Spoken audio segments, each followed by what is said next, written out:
Netflix. Where did you guys go wrong with this series? Honestly, Daredevil, awesome series. Jessica Jones, awesome series. Luke Cage, awesome series. Iron Fist, okay, bad series. But three out of the four series were great, great series. So much hype, so much potential for this series, and Netflix just dropped the ball big time. They dropped the ball big time with this series. I had to do this review, guys, because honestly, I've been reading a lot of positive feedback about this series, and I don't see it. I don't see how they could give this series, a 8 out of 10, a 10 out of 10, a 9 out of 10. I honestly can't. I will give this series at best a 5, 6 out of 10. And here's why. Let's start with the pros, because let's start with the good things about this series. The good thing about the series is the acting. Even Danny Rand, even the acting of the character Danny Rand has improved from actually Marvel's Iron Fist. But everybody was at the top of their game. They all did great performances.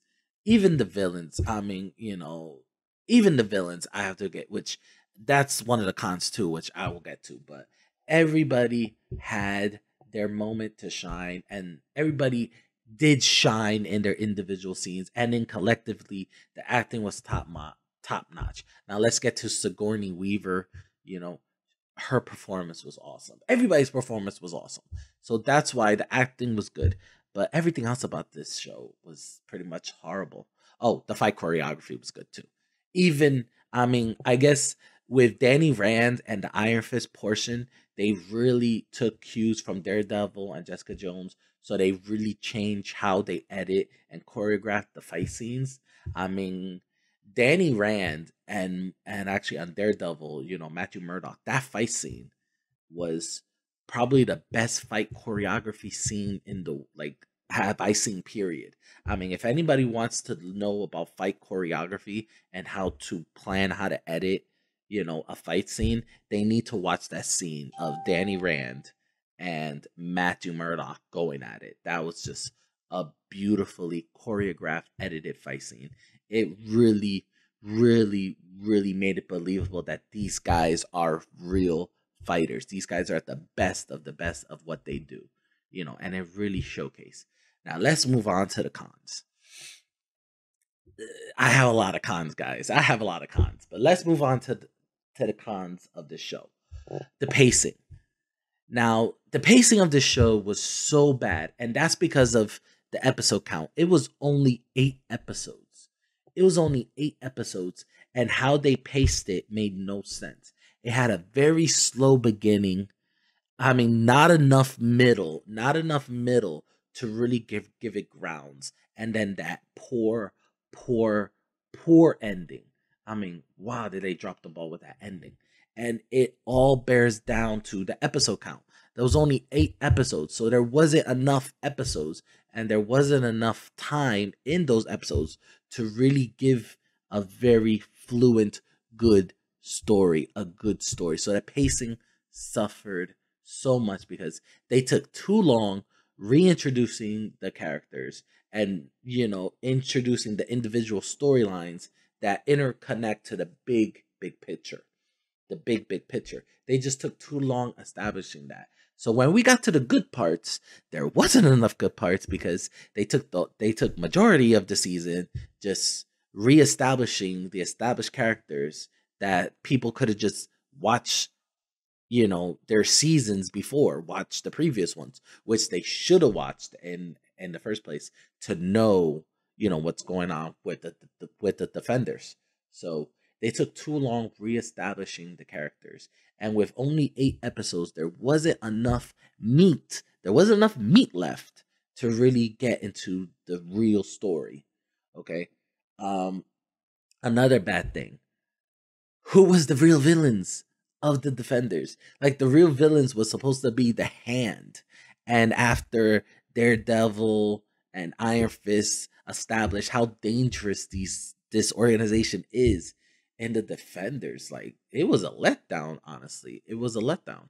these supposedly the criminal mastermind, the Hand, you know, what was their real goal? What was their real goal? What was their real, motivation? And all this secrecy and all this, what was it for? Like, what was their end game? It was like this series really had a villain problem because not only did the villains collectively didn't live up to the hype of the Hand, but their goal was like, what? Really?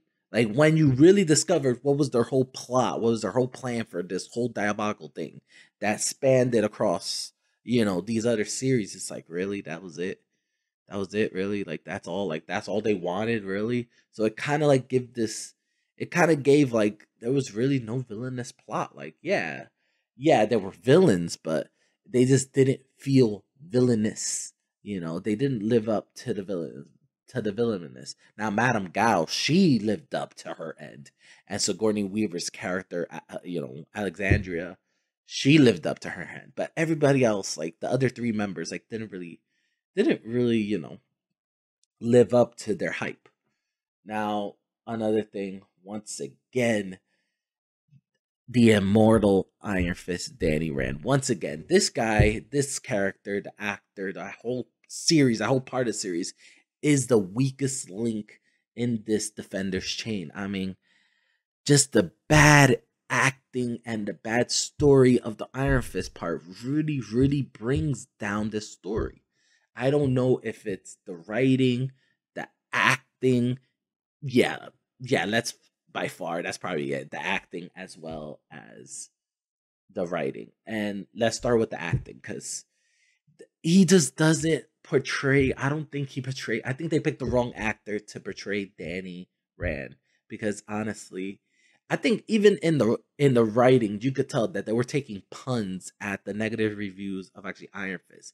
Rightfully so, by means, rightfully so, because you just can't take this guy seriously. You can't take this guy seriously. Even his acting is laughable. He's not a convincing Iron Fist. When he says, "I am the immortal Iron Fist," you laugh at him because you're like, "No, you are not the immortal Iron Fist. You are the dumbest, stupidest Iron Fist in the world." I mean, the 64 other Iron Fists that were not mentioned, they were better Iron Fists than you, and we don't even know who they are. But yet they are better than you. You are just the stupidest, dumbest Iron Fist on the face of the planet. Okay? Stick should have killed you. Spoiler alert. Spoiler. Stick should have killed you. You should have died in that series because honestly, the acting was just so badly. And it was such a shame. It was such a shame because he did get progression. He did get progression. He started good and then the bad acting and the bad writing just reverted him back to the stupid Iron Fist of season 1. Hopefully, guys, do a better job with season 2 of Iron Fist, please. If you're gonna do another season of Iron Fist, which they probably will, do a better job, guys. I don't care. Do a better job. Give this guy some acting classes. Give him money to go take acting classes. Because this dude is just horrible. Horrible Iron Fist. Horrible Danny Rand. Now let's talk about the ending. Let's talk about this ending, guys. Because honestly, oh my God, it's like episode 7 and episode 8 were the worst episodes of this entire series. And this is what really killed this. This is what really killed this. Because you have episode 7, the episode before the last, and you have the finale. Two very important episodes in any series. The last two episodes, the first two episodes and the last two episodes are the most important in any series. And this one just 7 and 8 just served no purpose whatsoever. It was so stupid. Stupid. Episode 7 was a filler episode, basically. You could skip episode 7, basically. I mean, you could skip almost the whole entire episode. You could have took the best parts of episode 7, which weren't a lot, and put them in episode 6 and episode 8. Because episode 7 was just a filler, complete waste of an episode. I mean, I honestly think they kind of ran out of ideas and they were like, crap, they made an order for 8 episodes and we told the whole story in 6. So what's the point of episode 7 and 8 if we already told the whole story? 8 is the finale. So they were like, crap, well, we're going to do episode 7. Let's just put a filler episode in there. Nobody would care. We care. We do care. So 7 was a complete letdown, a complete waste. Especially when you're coming from episode 6, which was, my opinion, the best episode in this whole entire series. Episode 6 was by far the best episode in this whole entire series. Episode 7 was a complete letdown. And episode 8 was an even bigger letdown. Wow. Episode 7 and 8 just completely took everything about these characters and threw them out the window. Morally, written, plot, everything. Throw it out the window. And honestly, after the debacle of episode 8, really? They're going to knock a building down? Really? That goes against everything, every single character there is. And I just don't understand, like, what went wrong with this series. How did they get from a fantastic episode 6, 1, 2, 3, 4, 5? They were good episodes, they weren't really bad. They were good. And then get to 6, I was like, yes, I was so excited for episode 7, 8. I was like, yes, I want to know how this ends. This is getting good. Awesome. Yes. Screw the toilet, screw peeing, screw taking a shower. I want to finish this series. And it was so anticlimactic. I was like, oh my God, no, no, no, no, no.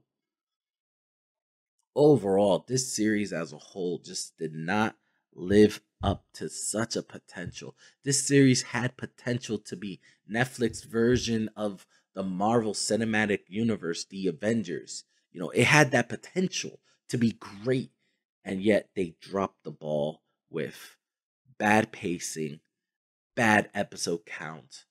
Marvel Iron Fist, once again, just the weakest link.